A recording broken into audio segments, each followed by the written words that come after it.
What's up, everybody? It's your girl, Kyrie Thomas Brooks, and welcome back to another live show of 21 Questions. I'm an aspiring civil rights lawyer. I'm a junior in high school, and I'm an advisor to an amazing initiative called Hey Blue.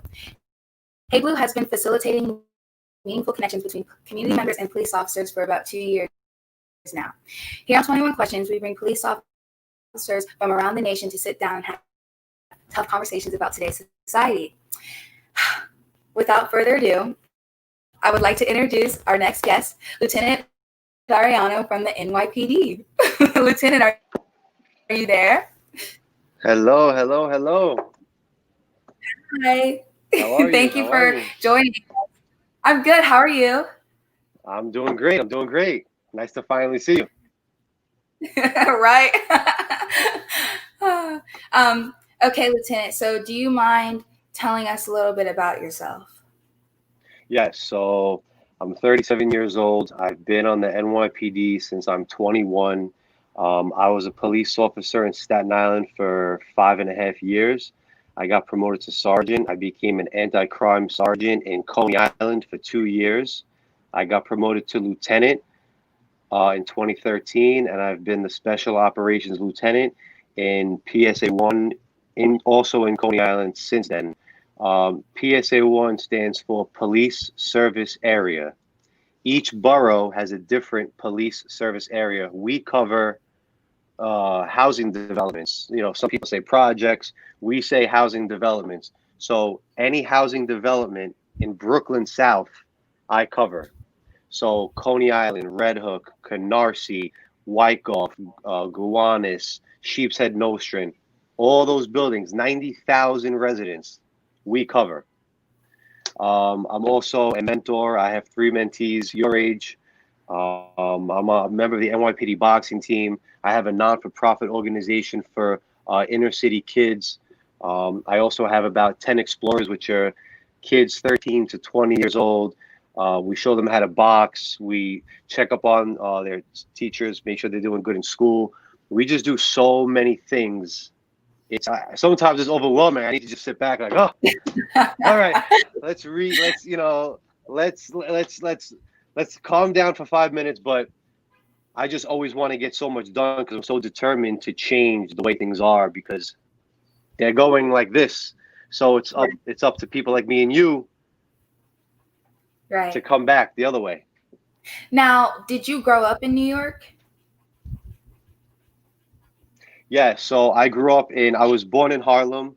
Uh, I was actually raised in Staten Island, New York. My whole career, I moved down to Florida, Kissimmee, St. Cloud for 1 year when I was 14, and then we moved right back up to Staten Island. So pretty much Staten Island the whole way. But I've worked in Brooklyn for 10 years, so I'm like 2 boroughs. I love both those boroughs. Yeah, I love how you're so enthusiastic explaining who you are and what you do. You don't get a lot of people who are really excited about their job, so that's really good. Yeah. Yeah. You know, you wanna be if you live every day with a negative mindset, even if you work at Burger King making minimum wage, there is nothing wrong with that. If you have a positive mindset and you wake up happy with a purpose every day, that is so much better than being negative about the situation you're in because it's always going to get better. It's always going to get better if you think like that. I agree. That comes with sports too. All of that, you know what I mean? You negative on the court, but you box, so in the ring, it just psychs you out and everything like that. So, but I would like to ask you your first question, and that would be, did you always want to become an officer? So I'll be honest with you, no, I did not. When I was younger, it's funny, I actually played high school ball. I played ball my whole life. I played for the CYO. But my problem was I stopped growing at 5'11", so I couldn't make it to the NBA. I was too short. But I actually my favorite player was Larry Johnson, and I always wanted to play for the Charlotte Hornets. And I also, if that fell through, then I wanted to become an architect. Then I just like, you know what? I don't want to be an architect. So I took the fireman test, I took the sanitation test, and I took the police test. And the police were the first ones to call me. And I just I just jumped in, and it turned out to be the greatest thing I've ever done. Everything happens for a reason. Now, I mean, 5'11" is, I mean, of course, you know, the 6'7" players on the court. It's short, but you have Muggsy Bogues. You know what I mean? That man was short, and he could. I know. Like, come on now. But well, I left out one part. I didn't have the skill. I was just making that up. I wasn't good enough. I wasn't. But I use the height as an excuse. The height makes me look better. I'm sorry to blow your cover. You just. Oh man, I can relate to that. I play ball, of course, as you know, and I'm only like 5'8.5". So, you know, me in high school, I'm really tall for a female, but, you know, I go to college camps and the girls are like really tall. And I'm like, oh, I'm a guard. So I guess that's how it's going to go. I'm sure. Listen, I heard you're very good. So I'm sure no matter how tall you are, you're gonna kill it regardless. Keep going. Keep going. Keep going. You know? All right, Lieutenant, your second question for me would be, here in Florida, Governor DeSantis is revising a bill that he wants to pass into a law. It gives the ability for police officers here to be able to shoot rioters and looters. I would just like to get your opinion on that, and if there's anything similar going on in New York. All right, so May 30th, I was actually hurt at the protest at the Barclays Center in Brooklyn. I've never seen anything like this in my whole career, on work, inside work, off duty and on duty. It was something I'll never forget. Probably 10,000 people, all wearing black, rioting, looting, throwing fireballs, garbage cans, rocks. I got maced. I got hit with a cement brick. It was something I'll probably never see again unless they start up again. But speaking, you know, as an individual, I don't agree with. I don't think that's, you know, we can't just start, you know, shooting everyone. I think there needs to be something in place that, you know, accountability. We all need accountability for our actions, but we can't just start shooting everyone in the street. That's my personal opinion. I just don't think I don't think that's going to pass, to be honest with you. I don't think it will either. I mean, that's to me, that's not a good idea. And God willing, that does not pass. Everyone needs accountability for their actions, but that shooting people is not the answer. Right. I was doing research because I want to be a lawyer, and I saw that, and I was like, I'm not sure if that's 100% possible, even if they wanted to pass, you know, the bill into a law. So yeah, no, I can't even believe that was like written up. I know. That's incredible. That's incredible. Okay, Lieutenant. So my third question to you would be, how do you feel about Black Lives Matter? So Black Lives Matter, when the movement first started, I wasn't really even sure what it was about, to be honest with you. Did my research on it. And like a lot of officers here at the PSA are African American, Hispanic, Asian. There's so many in the NYPD. There's so many different, you know, races of people. So many different officers of color, females. It's funny. My boss right now, she's a captain, because the rank goes like this: police officer, sergeant, lieutenant, captain, and then it goes inspector, chief. So my boss right now is a female black.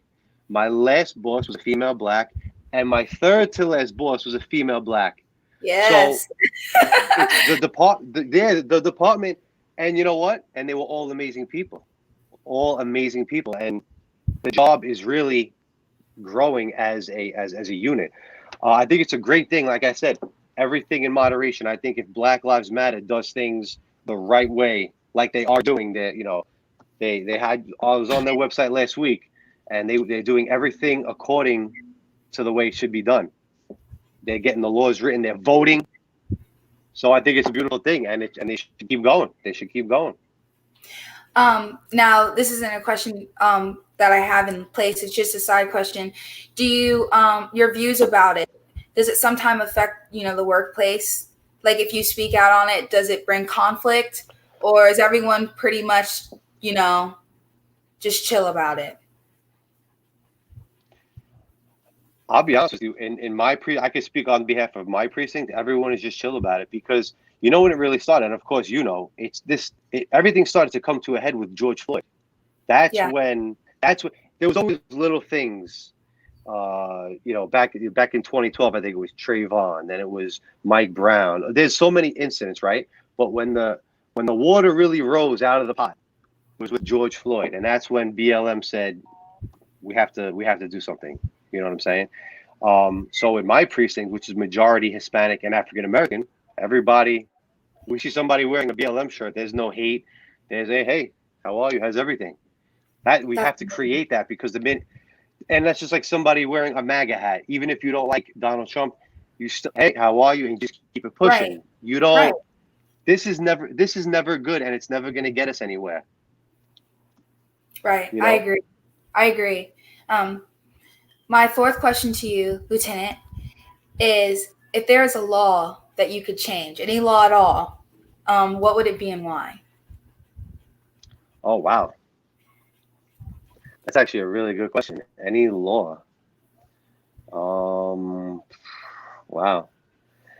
I'll be honest with you. They did change the marijuana laws in New York. It used to be an arrestable offense. Now it's a summonable offense. I think that I'm going to go with that because I think that's just a great idea because it's not a violent felony. It's not really a serious crime. It's a petty offense that could be on your record, and it just shouldn't really be. So New York they really lowered the punishment level for that. So I'm on board with that. I'm going to go with that. My prior interview, I interviewed Corporal Brandon Fleming, and he sort of was saying the same thing, like, come on now. So I was like, yeah, I agree with that. Yeah. Officers nationwide would much rather be responding to heavy jobs. A heavy job is a robbery, a burglary, a shooting. We would much rather focus our attention on that than somebody who is smoking, like I said, but like the guys on the wall behind me, you see all those things? Those are all guys who are wanted for violent felonies. We rather focus our attention on those guys and leave that other little stuff alone. Right. That's in anything, you focus on the big task and then it's, you know what I mean? Yep. My fifth question to you. I see that you are taking a lot of pictures with celebrities and you're really big into boxing. Do you think that this helps you have an amazing experience with people that you've met or people that you're trying to connect with in the future? Oh, yeah, definitely. And like I said, my job here, so I only started doing this boxing stuff. See, you said you've been playing ball your whole life, right? That's why you have to. I started boxing at the age of 30. I'm 37. I only started boxing 7 years ago, but wow. I was so dedicated. I was every single day for 7 years.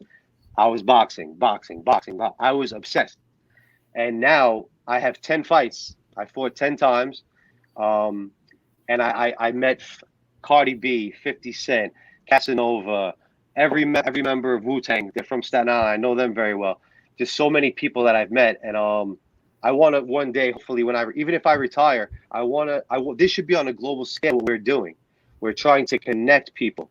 And we need those big names to help us because they have all the connections, right? They have the followers. We don't.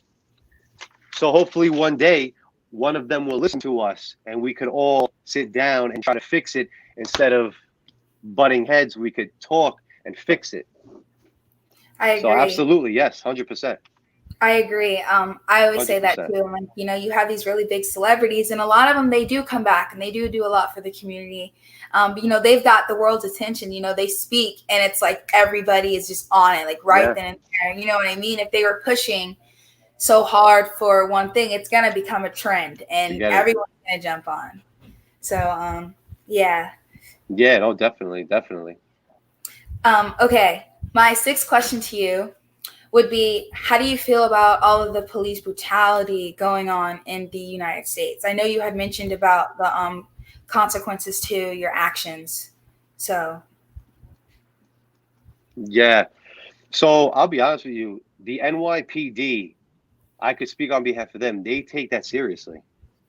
They take all those things seriously. If somebody is caught doing something that they shouldn't be doing, using excessive force, they investigate it. The officer gets reprimanded. So they definitely do that thing when it comes to that. Nationwide, it just shouldn't happen. right, There's so many instances where, you know, sometimes cops go overboard, and they should pay, they should pay the penalty for doing that. But you do know, Kyrie, sometimes policing is ugly. It could get ugly right, sometimes.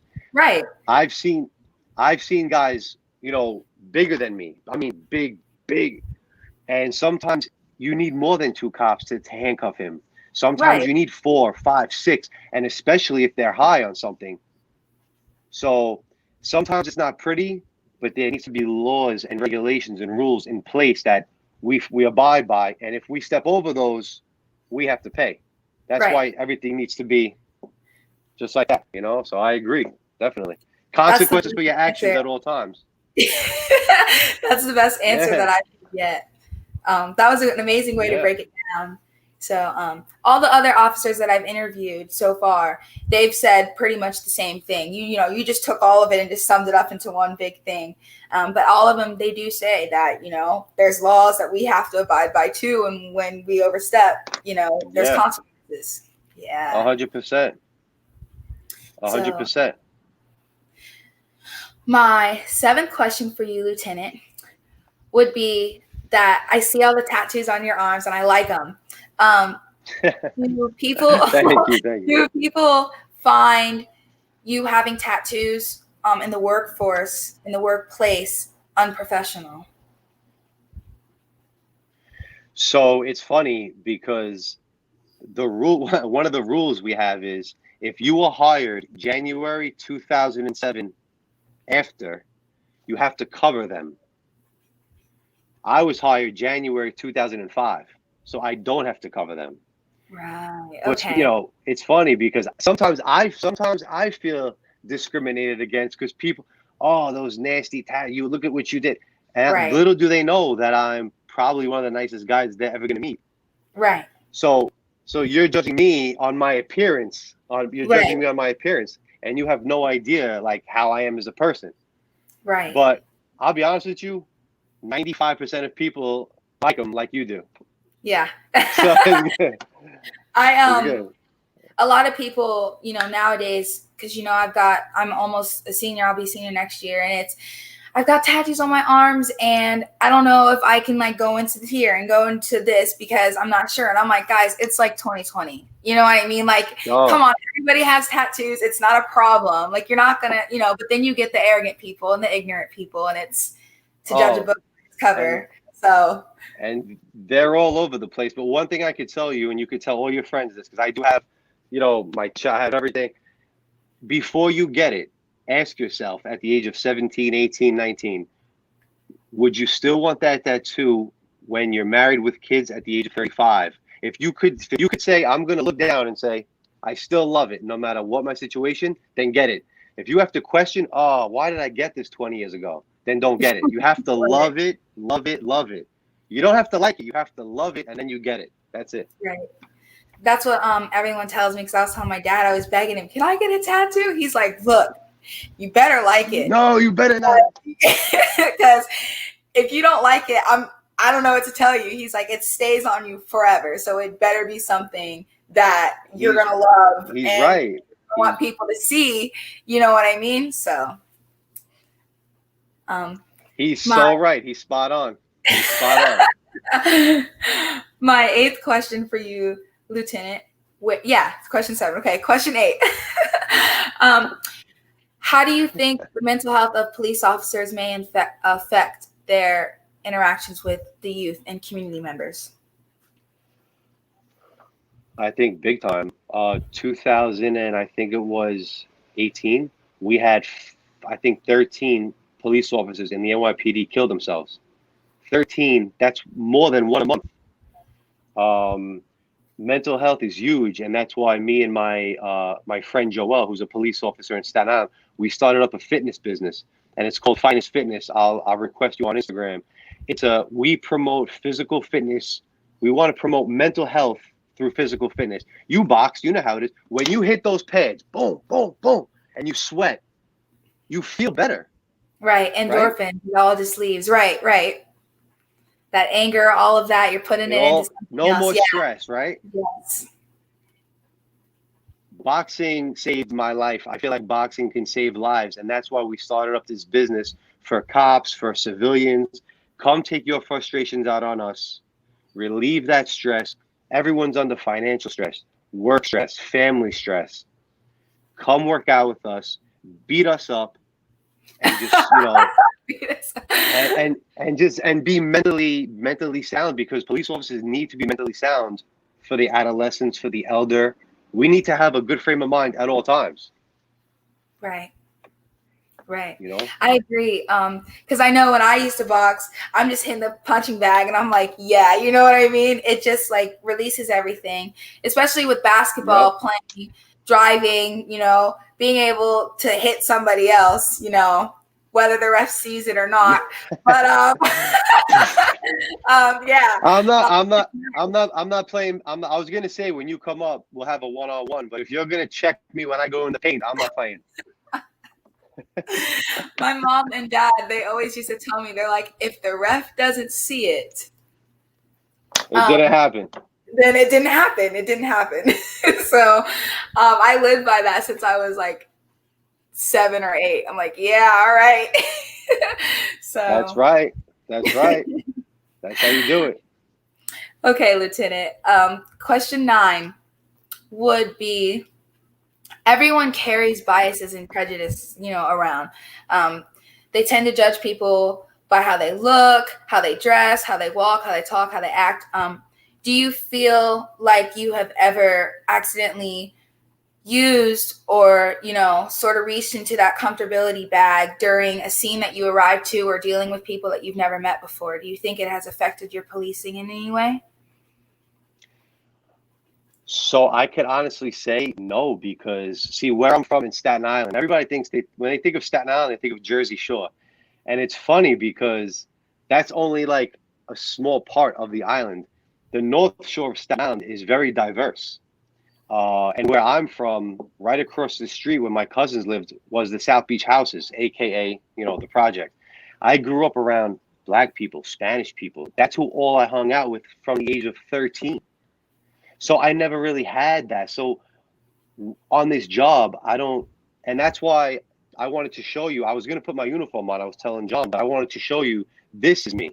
I could easily go put my shirt on right now and have the white collar and the tie, but I want you and I want everybody to see that we're human beings. We have tattoos. We like sports. We like, I probably have 100 pairs of Jordans and Air Max.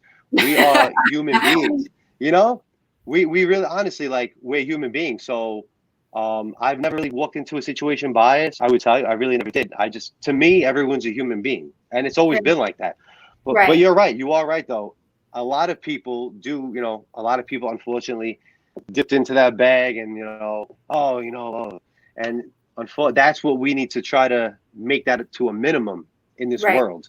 I agree. We need to bring that down to a minimum. Yeah. I agree. That's an amazing answer. I know, because like you just said, there's a lot of people who sometimes they don't even mean to do it. You know what I mean? It's sort of just, right. And, so that's why I just figured I'd ask.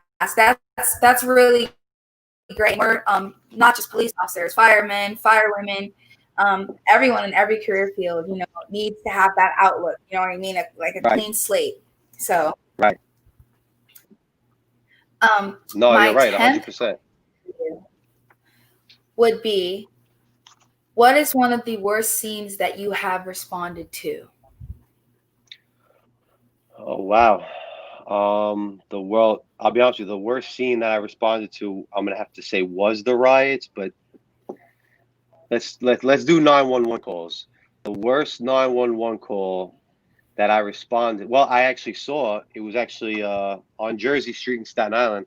I was in the deli getting a Lipton iced tea, and I walked out, and there was four kids wearing hoodies, and they were holding the gun sideways, and they were shooting another kid in the street. They shot him, I think, 15 times. He was only 16, and he died. And I was literally 50 feet away in a marked car in full uniform back in 2007.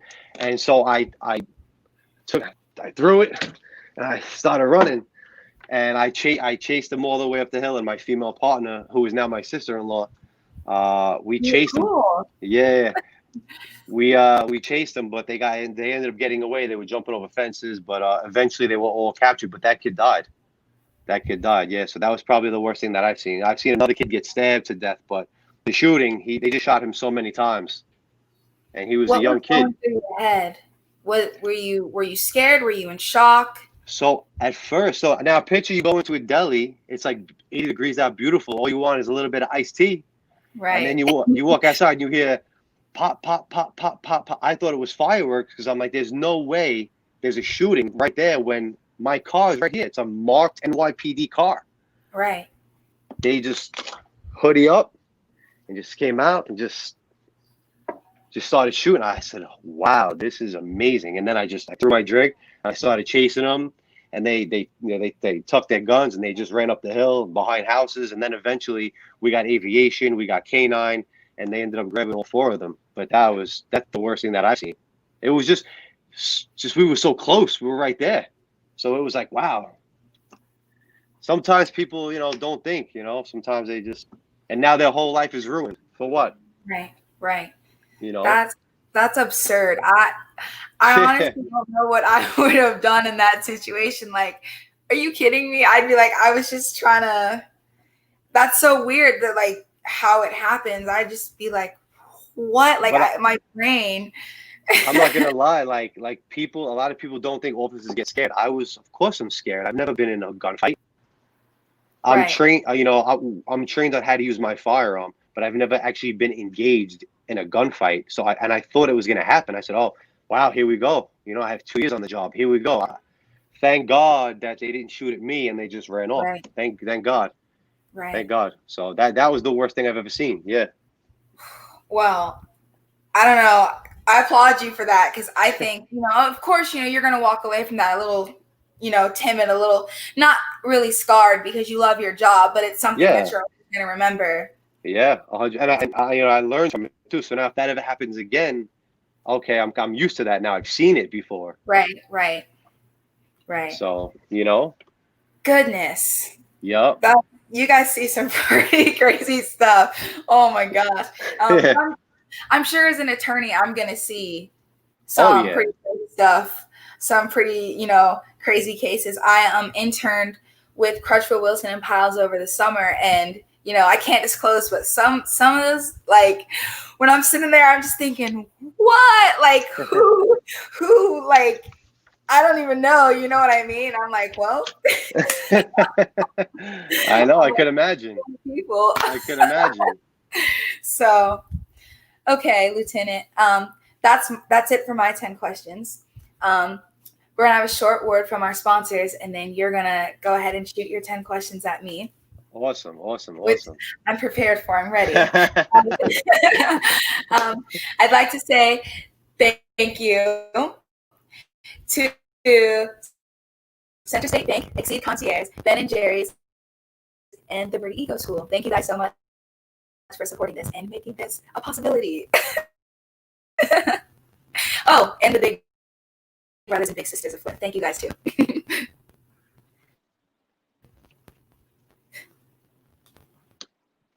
Oh, we're back? Yes, we're back. So before I start, right. I just wanted to say that your 10 questions were awesome, and I really enjoyed answering them. So are you ready for my number one? Thank you. You're welcome. Yes, I'm ready. All right, so my number one to you is because I relate to people on this question. So I kind of want to see what you like. So what is your favorite kind of music, and who's your favorite musician? Like Oh, okay. So if you had to pick one person to listen to for the rest of your life, who is that artist? Michael Jackson. It's got Wow, to be Michael really? Jackson. Are you Yeah, really? I'm like Wow.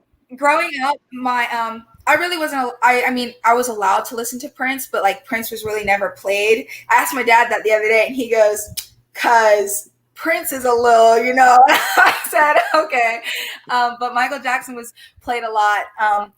I like to sing and I like to I used to like to dance, but I like instruments and music and stuff. So I just was really fascinated with him and how he was so Wow. community based and everything.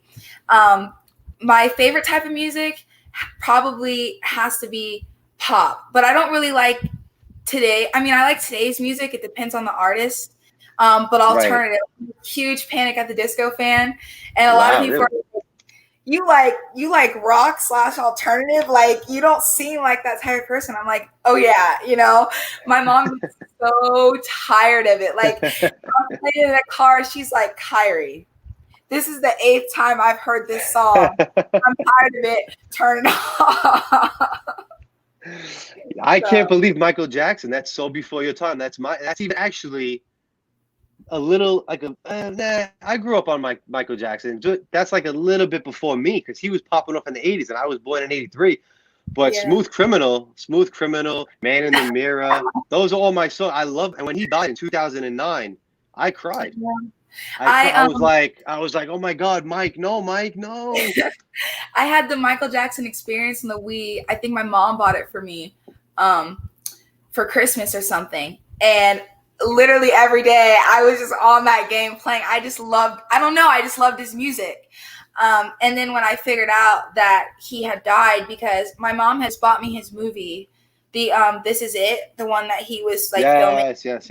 and he was about to go on his last tour. And then when, I figured out he died, I was like, me at like, you know, almost 10 years old thinking, what? Like, really? And I was so sad. So, same way I reacted when Kobe died. I was like, no, Oh, like, Kobe. that one hurt. That one hurt. I can't even talk about Kobe. I can't even talk about it. I I was can't even. actually playing basketball when it happened. I'm sorry, I know we were on music, but I made a connection. I was playing basketball, and my uncle is a first responder. He's a firefighter in California, and he had responded, and he calls my dad. And so my dad wasn't going to tell me because he's like, I can't tell her why she's playing ball. Like, it's going to, Oh crush my her. So God. I get home and a teammate calls me and goes, Kobe just died. And I'm like, what are you talking about? And she's like, Kobe died. And I'm like, no. And I go on and I'm crying and I'm thinking, well, who was with him? And my aunt's like, his daughter. And I'm like, oh, Gigi, it's fine. Like, I she's can't even. Like, and then when that she is that I knew 2020 was going to be the worst year of all time when Black Kobe died. Mamba passed away. Oh man. I knew Oh man. we were doomed from January. I can't even. Oh God. Well, Goodness. yeah, exactly. Well, let's hope it gets better. Let's hope 2021 is better. All Right. right. Question number 2. You ready? Mm-hmm. All right. So I'm a firm believer in showing the community firsthand what we deal with on a daily basis, right? Okay. Do you believe that ride-alongs, like say you came to New York and you wanted to ride along in my car with me so you could see firsthand some of the very bad things we see, do you think that would maybe have the community say, wow, you know what? I actually understand like some of the stuff these guys go through. Do you think ride-alongs, which I feel should be happening way more, do you think they would benefit? Great question. Actually, in a prior interview before I interviewed Alton, I interviewed Commander Mark Claycomb, and I recently had asked him at one of the Melbourne council meetings if I could ride along. I was like, I want to sit down. I want to see, Yeah. what you guys are doing. I think yes, because of so much all the negativity that goes on with police officers. I feel like that's good for everyone to take a step back and go, they're people too. So sitting in the car, riding along, I think it's going to really open up my generation and, even older generation's eyes. And it's like, wow, this is stressful. You know what I mean? So yes. That's a great answer, and I honestly couldn't agree more. Hopefully, in the future, we could actually maybe open that box and have the higher ups agree that the ride-alongs will open up a lot of people's eyes. Yeah. So question number 3: have you ever been to New York City? If yes, what did you think of it? If no, would you ever want to come visit? And what would be on your list of things to do and places to go? Okay. I have never been to New York City. No. Okay. Um, I have only been to Georgia because my dad and his business, so we travel like there probably a lot. I went to Atlanta and I was like, never again. It was an 8-hour car drive, and I was like, no, I'm not doing it. But if I wanted to go, which I do, I want to travel. I would probably want to go during the winter because I've never seen snow. Grand Central Station and Okay. all of the shopping plazas and everything. I really want to see because you see it on TV and stuff, and I know it sounds cliche, but I'm like, I want to go experience that. So Well, listen, when this COVID thing calms down and the stores open up again, you're more than welcome to come up, and we'll link up and I'll show you. Yo, listen, Brooklyn. I know you want to try the Brooklyn pizza. I know you yes, want to try Brooklyn pizza, and Manhattan. Shoot out to Queens. You can hit each borough in one day, so you could say I've been to each borough. right, amazing. I'd love that. No, yeah, 100%, 100%. Okay, so my question number 4 is, what made you want to become a civil rights attorney? Is there like a specific recent event that made you want to do it, or was it just something that like just interested you? Like what triggered that in your heart to say, this is what I want to do with my life? Well, it starts back when I was like younger because I used to want to be a pediatric surgeon. Mom always coming home from work as a pharmacy technician, always in scrubs. I was sort of like, hey, she looks like the people I read about in my books at school. You know what I mean? A doctor. So I sort of took that path and wanting to go down all that until I got bullied in first grade because of the color of my skin. And I didn't really understand it that much until I got older and I started to realize that it really wasn't my fault. Because my mom started breaking things down to me about, you're black and this is what it is. And, I'm a little confused. Like, well, what are you talking about? Like, I'm just, a person. But of course, someone that young isn't going to understand. And then I got older and me and my cousin through marriage were wearing the same shirt in 7th grade. And the dean stopped me and I got dress coded for it. Because she said that it violated dress code. But my mom was like, well, why didn't you dress code her cousin? And I've had a lot of experiences with I know it's unjust. And it just kept going and going and going. And so finally I came home one day to my dad just recently, like maybe a year and a half ago when stuff started to pick up. I was like, I don't know. I think I want to become a lawyer. And he goes, what? I thought you wanted to be a doctor because you wanted to be that for so long. And I was like, no, we're switching. And then George Floyd died just recently. This is, and I'm like pissed. You know what I mean? Excuse my French, but I'm mad beyond everything. And then Breonna Taylor, and then everything started going on. I was like, this has got to stop. And I was like, I want to work with the community. I want to be civil rights. That's what I want to go into. And he was like, okay. And, Awesome. my mom and him kicked into high gear. And so here I am.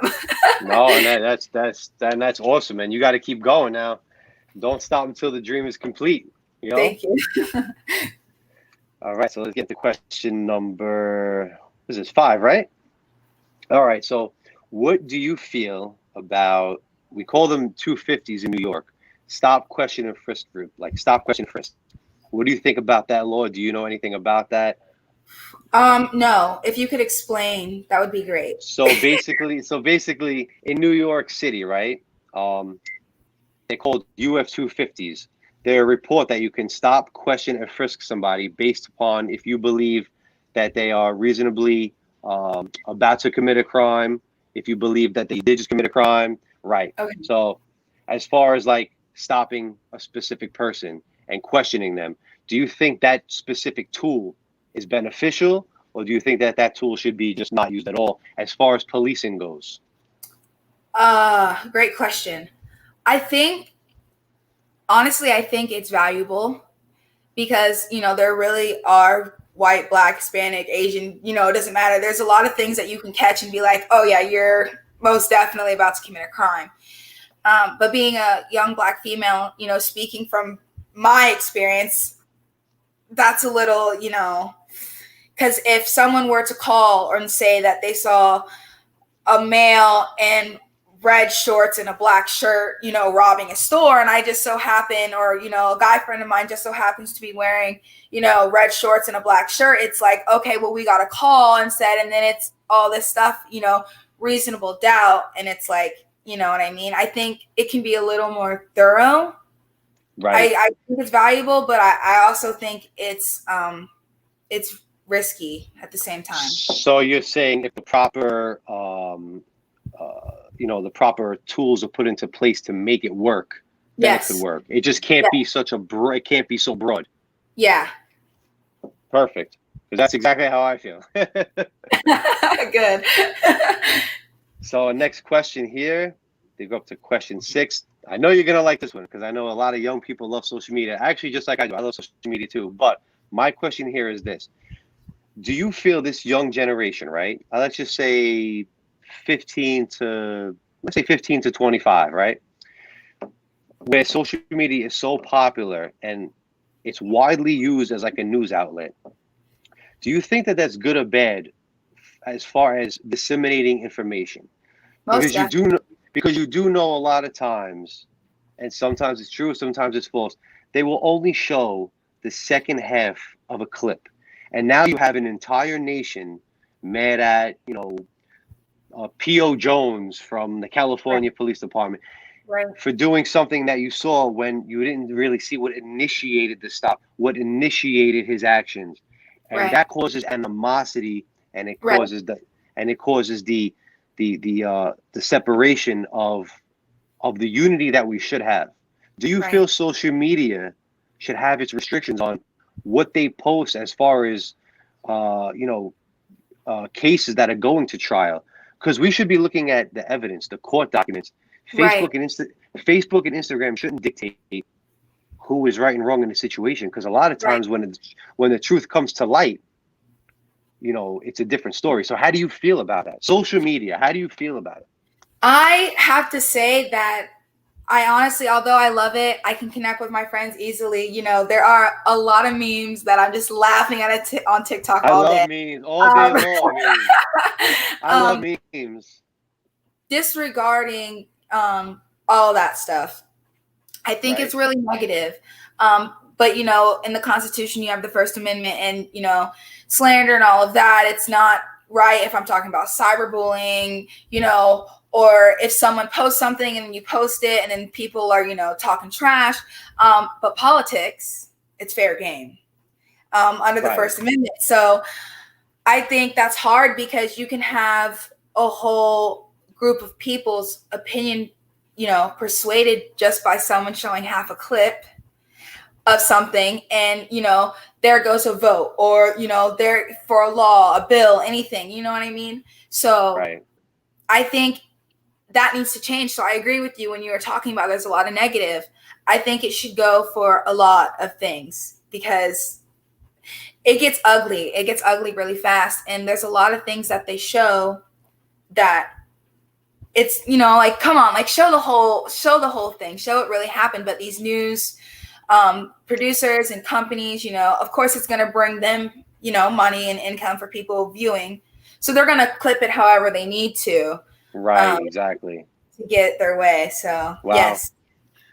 That's actually an incredible answer, and it's exactly how I feel. They don't care about the lives that it's costing. They care about the money that they're getting for showing that clip, and it's sad. Hopefully in the future that could change. Right. So let's get up to question number 7. Okay, so this is a good question. So in New York City, the mayor had Black Lives Matter painted in big yellow letters. Did you see it? Yes. So he did one in each borough. Right? Yeah, so he did one in each borough. Now, he did not get a permit for that, right? There was a conservative patriotic artist in Staten Island who painted a blue line in front of a precinct, and he was given an order to actually get rid of it or pay a fine by the city. He put up a stink because he said if the mayor didn't have to get a permit, why should he have to get a permit for the blue line? Besides this whole thing becoming like BLM versus blue line, which is police, which should never be, which is insane. Do you agree that they both should get permits for the paintings, or do you feel like they both should not get permits for the paintings? Or how do you feel about the situation that one, like he feels that the BLM could do it, but he can't? How do you feel about that? And that could get messy. How do you feel about that? Well, as a defense lawyer, if I was going to put myself in that, situation, I'd be like, okay, well, let's go to appeals court because he was able to paint, you know what I mean? So either you drop it and you leave it and they both have to take it down, or they're both getting charged with something, you know what I mean? Right. So, regardless if it's Blue Lives Matter versus Black Lives Matter, you're breaking a law. And if the law's there, it's like, you know what I mean? So, and someone shouldn't get away with it and someone else, just has to face penalty. And do you know why I have to respect your answer? Because obviously the Black Lives Matter is a great movement and you're for it and I'm for it. And obviously I'm a cop, and painting a blue line on the street really, and painting Black Lives Matter on the street really not doing any damage to anyone. Right. But your answer is cool because you basically opened your mind and said, even though I love BLM, I still feel that if the other guy had to get a permit, they should have to get a permit. You weren't biased in your opinion.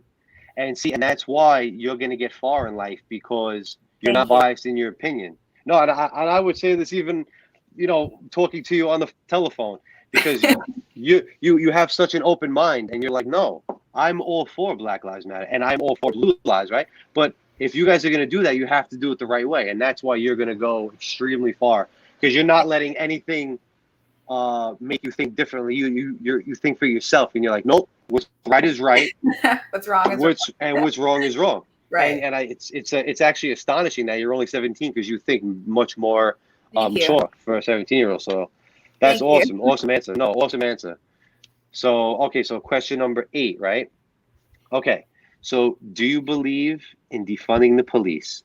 If yes, why? If no, why? This is a great question. During my previous interviews, I think most of the officers have asked me this question, or if not asked, we've discussed. Right. Do I believe in defunding the police? No, I don't, because if I'm calling 911 and I don't need a firefighter and I don't need an ambulance, I need someone's breaking and entering, I need an officer, you know what I mean? It's not, but do I think each branch of emergency services could be trained a little better? Yes. If they were going to put more money into the training and how, not taking away, but putting in, it just needs more. You know what I mean? So I don't believe in defunding at all. I don't. But putting it where it needs to go and giving the proper training techniques, I think everything would be improved so much. Right. See, like defunding the police is basically, like you just said, in New York City, they cut the deficit $1 billion. So which means that they took $1 billion out of the budget for the police. So, but like you just said, and I agree, obviously I'm not for defunding either, because we do need the cops, but you want the resources to go in the right places. Yes. See, that's exactly spot on. I think we pretty much agreed on like 18 every single question we've asked each other tonight so far. Yeah. So that was question number 8, right? Yes, sir. Let me see. All right, so question number 9 is going to be, all right, so the bad rift between police and community got really bad back in 2014 with Eric Garner, who actually that was only a few blocks away from where the shooting that I told you I saw. The Eric Garner incident was only a few blocks away from that. So I worked in that area for almost 6 years. And then it escalated with Mike Brown. And then it really reached its peak, obviously, recently with George Floyd. There are millions of cops nationwide that would love to see cops that, aren't doing the right thing pay for whatever they're doing wrong, right? How do you feel about Officers Ramos and Liu, who were shot in New York City in retaliation for Mike Brown. They remember they were sitting in the cop car, they were eating, and then the man walked Okay. up to them and he shot them both, and then he tweeted that was for Mike Brown. So, do you feel we can move forward as a nation if this constant tit for tat keeps taking innocent lives, whether it be an innocent unarmed black male, an innocent police officer who wasn't even in the same state? I think Mike Brown was in Ferguson, and then a New York City cop paid the price. So, Right. do you see how 3 lives, Mike Brown and the 2 officers, 3 lives for what? For Right. what? So that's why we need people like you to keep going and to keep going, because this is a problem. So, but Right. do you feel this retaliation is right and just? And obviously, I know you don't, but I just want you to speak on it and you know, and tell me what your take on it. You know, tell me your take on it. See, I don't agree with the whole eye for an eye thing. As much as, my brain wants to be like, well, he or she did this, so, I'll go out and I'll do this, whether the act was unjust or it was just in, the law of the land. I think it depends. Well, it doesn't even depend, no, because I would never go out and I would never expect somebody to go retaliate like that. You know what I mean? That's not something that, especially, how do I word this? In an act of injustice through the system, which if you would have just let it played out, you would have gotten justice without having any charges, without being put behind jail, without, you know what I'm saying? But instead you acted on impulse and made a decision because you felt like it was going to make a statement that was greater than working with, what you had. That's a good question. I don't think we're going to get anywhere if we keep Right. back and forth like that. You know what I mean? It has to give. Something has to give. And hopefully we're starting to, get there through understanding and everything, like what we're doing, connection. I really hope, because things like that, because once you started talking about it, I recalled and I was like, oh man, yeah. And so I also responded to that. And so now picture 2 cops who literally had nothing to do with, obviously, Ferguson. Right. And just pulling up on the scene is just like, oh my Lord, man! Like it's just so. Even seeing, innocent people, innocent civilians, it's just a travesty to see. It's a travesty to witness, Right. And I just hope that in 2021 things change. I hope that the world becomes united, and I hope that we all just go in a positive direction, because it's no, we don't want to carry on like this. And I'm 37, you're 17, and I'm 20 years older than you, and we still think the same thing. Right. Things need to change. Right. So I'm going to get to question number 10, which is probably my favorite, right? Okay. So you know how people always say, if you had 3 wishes, what would they be, right? Well, I want to know, now you only get 1 wish, and this is it for your entire lifetime. If you had that 1 wish, right? 1 wish, what would it be and why?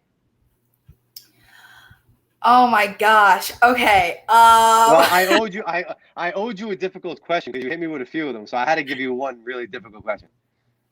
Because there's so many things that you want, right? There's so many things that we all want, but you have to do one thing. One thing. I know it's pretty cliche to say like peace, but if I say it that vaguely, then everyone's got a different definition of peace. You know what I mean? I think I would wish for everybody to have a clearer understanding of everybody else, so that we could really get to the root of treat everybody how you want to be treated, so that you wouldn't have problems that erupt like, what's going on now. You know what I mean? I think I wish I could grant people with all the knowledge that they need in the world ever, about every race, every ethnicity, everything, and put it to use, because if we don't understand each other, then it's like we're not getting anywhere, So you're basically saying if you had 1 wish, it would be that police, firemen, civilians, doctors, lawyers, everyone to have a clear understanding of what they are allowed to do and what they are not allowed to do, and in a hope that would create world peace, right? Well, Is that what you're Yeah, saying? that and not only that, but just like away from your career in general. You know what I mean? So Right. all the biases, all the stigmas, it's gone, everything like that. That's why I'm like, if I say peace, then everyone's got a different, Right. Right. Right. idea of Right. peace. But yes, like everything. Because you know what I mean? If people wouldn't have the stigma that Black females are loud and they're ratchet and they've always got long braids in their hair and things like that, then maybe more people wouldn't be so scared or upset 100%. when I speak. You know what I mean? If every African American or person of color knew that every white person that they come across isn't racist, you know what I Right. mean? Right. Just wanting to learn, it would be so much different. Oh, So that, the world would be a better place, right? yeah, I know. I actually wish the same thing. I really do. And that's actually a really great answer too, to be honest with you. And if I had one wish, it would be the same thing. It would, for all that stuff to just stop, because being, oh, I wish I had money. The money's gonna come with your career. right, All that material stuff comes with your career. But right, world peace and understanding of one another, that's immeasurable. And there's not a price on that. right. You know? You could never price something like that because it's just, I feel like it's so unique. You don't get it you don't see it every day. Like sometimes Right. I'll have really bad days and my mom and my dad will have to tell me, hey, you need to think about the positive things that happened today, because the world, it's just, everyone's so used to just, Yup, exactly. you know what I mean? Exactly. Oh my gosh, like this happened, and this happened. You're forgetting about that you woke up this morning, or you ate a really good breakfast, or your coffee you had this morning was really good. Right. You know what I Yep. mean? So, Yep. And it all goes back to what I was saying in the beginning about being positive every day. Like, think right, about it. If you wake up every day miserable, if you wake up, right? If Kai wakes up every day, oh, I don't want to go to school. I don't want to go to work. right, Because you have to in order to be successful. You have to do school and work in order to be successful. So you might as well go to school and work smiling. you're right. Right? Think about it. Just like ball. You don't post up in the paint, get the ball, and be like, oh man, this girl's so much bigger than me. I can't even Right, do my. You're gonna be like, nah, give me give me that, and like let me go to work. Even right, even if you're intimidated, you have to go in with like, I got this. Give me let me go. Right? You right, can't go in there. You can't go. right. I stink. I stink. I'm not good. You can't go in there timid. You can't go in there timid. You know. So I let's think that's a see. really hard concept for everyone to grasp. No, 100%, absolutely. So that was 10 questions from me and 10 questions from you, Oh which is wow, that good. went quick. We need That went our quick. 21st. I know it always goes so fast. Like Yeah. you're always expecting it to, but the conversation, once we start going, it's like, yeah. Oh, just I lost keeps my I had going. a game last night. So Really? yelling, screaming. Yeah. See, So look, I my need this. I need this. My mouth is dry. so it's like gone, but it's whatever. So we need our 21st question, and our 21st question will come from the audience. Now, this question could be for me, for you, or for both of us. Right. So let's see. Okay. How do you think officers should handle someone with mental issues having an episode? Okay. Lieutenant, you can go first. All right. All right. So I'll be honest with you. We call people with mental issues. If we respond to a job in New York City, we call them EDPs, emotionally disturbed person. I went to a job a few years ago in Coney Island where we got a call for a man sitting in his apartment naked, eating glass. When we opened the door, he was sitting on a bench like this, totally naked, with glass all over the floor. He was bending down, eating the glass. And he also had a knife on the floor. So we got on the scene, and we have tasers, we have mace, we have all the things that we need to handle situations like that. I spoke to him, sir, please relax. It's okay. We'll take you to the hospital. He stopped eating the glass. EMS came. They removed him. We took the knife. Thank God it didn't go south.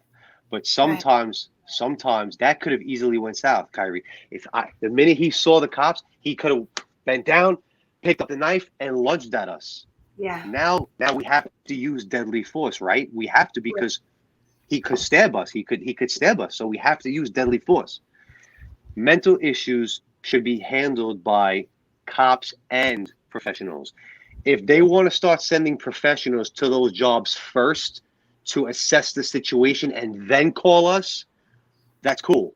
But in a situation like that, no mental professional, if he got violent, no mental health professional, they're going to get hurt. Right. I was just lucky that I spoke to him down, but that might not have gone that way. So Right. I believe that mental professionals should respond, and if need be, call us. Right. I have to agree with what you're saying. This goes back to what I was getting at with defunding. Well, not defunding, but when you asked me the question, Right. I think that more officers need to be trained because, everyone, you think of a first responder, I think firefighter, EMT, and, police officers, like the first thing that right off the top of your head. Right. And normally, you're right. You guys are normally the first ones to get there. And then, everybody else follows. I think if it's a situation like that where it needs to be handled right here, right now, I think you guys should be able to have the opportunity to go through training. You know what I mean? Because I feel like as an officer with, no training in that area, me arriving to a scene, I would have, even though you guys have de-escalation tactics and you know how to keep yourself calm, it's sort of like I have absolutely no idea what I'm doing. I'm just going to have to go based off of like what you were saying, like connecting with him. Like, it's okay. Like, because, you've got to wait. If you guys had the training, then you guys could be able to just jump right into it. And, I'm not saying that you guys had to take their jobs over. You know what I mean? Just right. Like if someone's choking, you learn the Heimlich maneuver. Doesn't mean that person still doesn't need to go to the hospital. You know what I mean? 100%. Exactly. Right. So Right. Levi, that was a really good question. No, and that's a really good answer too. So whoever asked, that was a great question. And yeah, so I just really feel that they respond first. If they need us, they call us, and that's an easy way to solve it. I feel that's an easy way to solve it. Right. So definitely. I agree. Definitely. Well, Lieutenant, that was 21 questions. Thank you so much for joining us. But before you go, I have one last question for you. And that let me hear it. Do we still have love for each other? Do we still have love for me? You already know the answer to that. You already know the answer. The answer is yes, of course, always. And when I come down, I'm actually coming down to Florida in June of 2021. 8 months. So maybe I'll come say hello to all you guys at the Echo School, and you, John, Mark, Tammy, and everybody. And maybe we could play some ball. I'll show you a little something, Not if I don't start throwing elbows first, Okay. It's on. Okay. I can't wait. Thank you so much. And thank you for your community efforts. We really appreciate it. Anytime. And I'm going to keep going. And like I said, we follow each other on IG now, so we can keep in touch. Got it. Thank you. Thank you. Have a good one. I'll see you. You too. Later. Bye.